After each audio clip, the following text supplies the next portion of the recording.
जर्मी Bentham सुखमूलक उपयोगितावाद के प्रमुख समर्थक एवं विचारक हुए हैं। बेंथम के मतानुसार किसी कर्म या नियम की उपयोगिता का प्रमुख आधार उसके परिणाम स्वरूप प्राप्त होने वाला सुख है।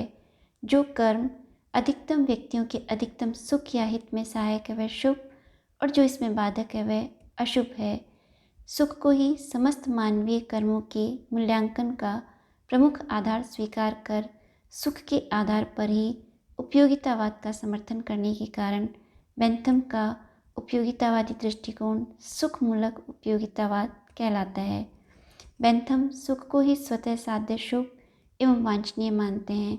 बेंथम के मतानुसार सुख के अतिरिक्त जितने भी अन्य भौतिक संसाधन, मानसिक अनुभूतियाँ, चारित्रिक उत्कृष्टता एवं सद्गुणमय जो जीवन है वे सुख प्राप्ति के साधन हैं।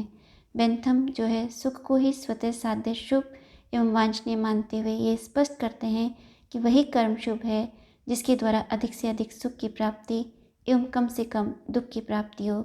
सुख प्राप्ति में सहायक प्रत्येक कर्म शुभ, और जो इसमें बाधक है वह अशुभ है। इस प्रकार बेंथम जो है सुख को ही स्वतः साध्य, शुभ एवं वांछनीय मानकर नैतिक सुखवाद का समर्थन करते हैं। बेंथम मनोवैज्ञानिक सुखवाद का भी समर्थन करते हैं। बेंथम के मतानुसार मनुष्य सुख प्राप्ति की इच्छा से प्रेरित होकर ही प्रत्येक कर्म करता है, अर्थात मनुष्य का स्वभाव ही ऐसा है कि वह उन्हीं कर्मों की ओर उन्मुख होता है जिसके द्वारा उसे अधिक से अधिक सुख की प्राप्ति एवं कम से कम दुख की प्राप्ति हो। बेंथम जो है मनुष्य को पूर्णतः स्वार्थी प्राणी स्वीकार करते हैं।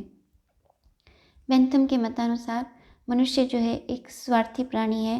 वह सदैव व्यक्तिगत हित और सुख को दृष्टिगत रखते ही विभिन्न कर्मों में प्रवृत्त होता है। उसकी जो है स्वाभाविक प्रवृत्ति ये होती है कि वह उन्हीं कर्मों की ओर प्रवृत्त होता है जिसमें उसका कोई ना कोई व्यक्तिगत हित या सुख अंतर्निहित हो। वह दूसरों के सुख और हित के लिए तब तक प्रवृत्त नहीं होता जब तक उसमें उसका स्वयं का कोई व्यक्तिगत हित या सुख अंतर्निहित नहीं हो। बेंथम जो है मनोवैज्ञानिक सुखवाद एवं स्वार्थवाद में विश्वास करते हुए भी उपयोगितावाद का समर्थन करते हैं।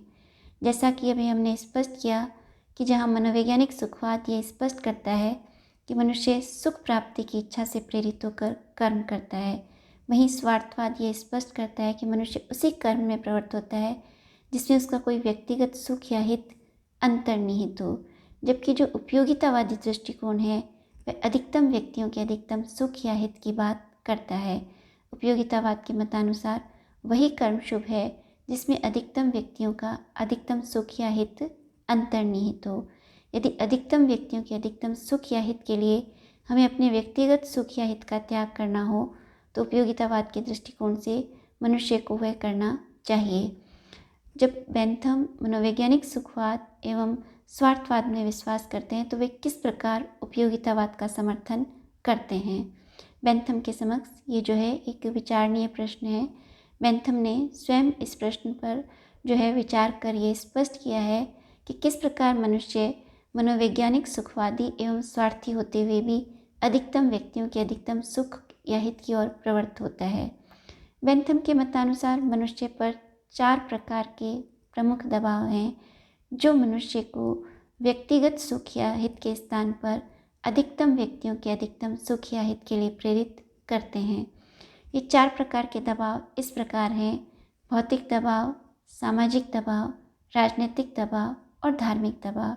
प्रथम दबाव जो है भौतिक दबाव, जिसे अंग्रेजी में फिजिकल प्रेशर भी कहा गया है।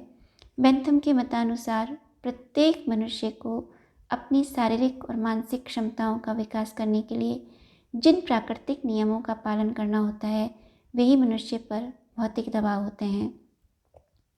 मनुष्य के लिए आवश्यक है कि वह स्वयं की शारीरिक एवं मानसिक क्षमताओं का विकास करते हुए दूसरों की शारीरिक और मानसिक क्षमताओं में बाधक नहीं बने। इस प्रकार जहाँ प्राकृतिक दबाव जिसे भौतिक दबाव जिसमें बेंथम ने ये स्पष्ट किया है कि प्रत्येक मनुष्य को अपनी शारीरिक क्षमताओं के विकास के लिए जिन प्राकृतिक नियमों का पालन करना होता है वे मनुष्य को व्यक्तिगत सुख या हित के स्थान पर अधिकतम व्यक्तियों के अधिकतम सुख या हित के लिए प्रेरित करते हैं। दूसरा जो दबाव है जिसे सामाजिक दबाव कहा गया है, अंग्रेजी में इसे सोशल प्रेशर कहा गया है। बेंथम के मतानुसार मनुष्य जो है समाज में रहता है। प्रत्येक सामाजिक व्यवस्था के कुछ नियम होते हैं। उन सामाजिक व्यवस्थाओं के अनुरूप मनुष्य जब आचरण करता है तो समाज जो है उस मनुष्य की प्रशंसा करता है, किंतु जो सामाजिक नियमों का उल्लंघन करता है समाज उसकी निंदा और भर्त्सना करता है। समाज में प्रत्येक मनुष्य आत्मसम्मान से जीना चाहता है।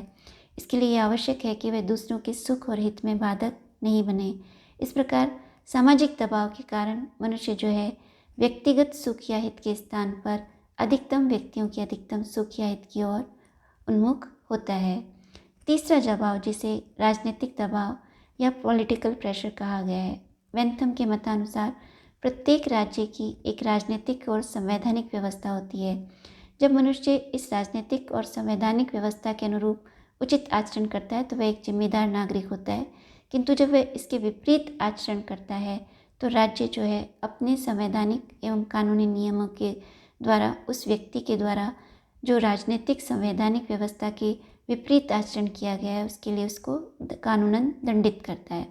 इस प्रकार राजनीतिक दबाव के कारण भी मनुष्य जो है व्यक्तिगत सुख के स्थान पर अधिकतम व्यक्तियों के अधिकतम सुख और हित की ओर प्रेरित होता है। साथ ही वह ऐसे कर्म जो अशुभ और अनुचित हैं उनकी ओर उन्मुख नहीं होता।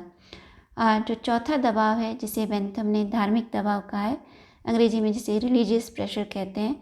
बेंथम के मतानुसार जो मनुष्य इस संसार में अच्छे पुण्य या शुभ कर्म करता है उसे ईश्वर पुरस्कृत करता है, जबकि जो कर्म अशुभ अनुचित और पापमय कर्म करता है ईश्वर उसे दंडित करता है। अतः ईश्वरीय भय के कारण मनुष्य जो है ऐसे अनुचित और अशुभ कर्मों का त्याग करता है जो उसे व्यक्तिगत सुख या हित के लिए प्रेरित करते हैं, और मनुष्य उन कर्मों की ओर उन्मुख होता है जिसमें अधिकतम व्यक्तियों का अधिकतम सुख या हित अंतर्निहित है। इस प्रकार बेंथम इन 4 प्रकार के बाह्य दबावों के द्वारा ये स्पष्ट करते हैं कि यद्यपि मनुष्य पूर्णतः स्वार्थी प्राणी है, वह सदैव सुख की इच्छा से प्रेरित होकर ही कर्म करता है, किंतु ये 4 प्रकार के दबाव हैं जो मनुष्य को व्यक्तिगत सुख या हित के स्थान पर अधिकतम व्यक्तियों के अधिकतम सुख या हित के लिए प्रेरित करते हैं। बेंथम ने उपयोगितावादी दृष्टिकोण के समर्थन के लिए ये जो 4 प्रकार के बाह्य दबाव स्वीकार किए हैं वे नीति शास्त्रीय दृष्टिकोण से तर्कसंगत नहीं हैं, क्योंकि बेंथम के मतानुसार मनुष्य में जो अधिकतम व्यक्तियों के अधिकतम सुख या हित की जो प्रवृत्ति है उसका प्रमुख कारण ये 4 प्रकार के बाह्य दबाव हैं। किंतु बाह्य दबावों के द्वारा किसी भी मनुष्य को नैतिक या अधिकतम व्यक्तियों के अधिकतम सुख के लिए प्रेरित नहीं किया जा सकता।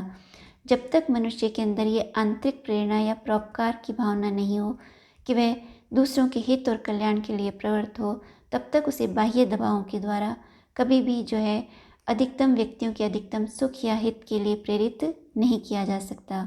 बेंथम जो है 4 प्रकार के इन बाह्य दबावों के द्वारा जो उपयोगितावादी दृष्टिकोण की व्याख्या करते हैं वह तर्कसंगत नहीं है, क्योंकि नैतिकता जो है सदैव अंतः प्रेरित होती है। मनुष्य जो है आंतरिक प्रेरणा या परोपकार की भावना से प्रेरित होकर ही दूसरों के सुख और हित के लिए कर्म की ओर उन्मुख हो सकता है। कांट ने जैसा कि कहा है कि नैतिकता सदैव अंतः प्रेरित होती है, नैतिकता कभी बाह्य आरोपित नहीं होती।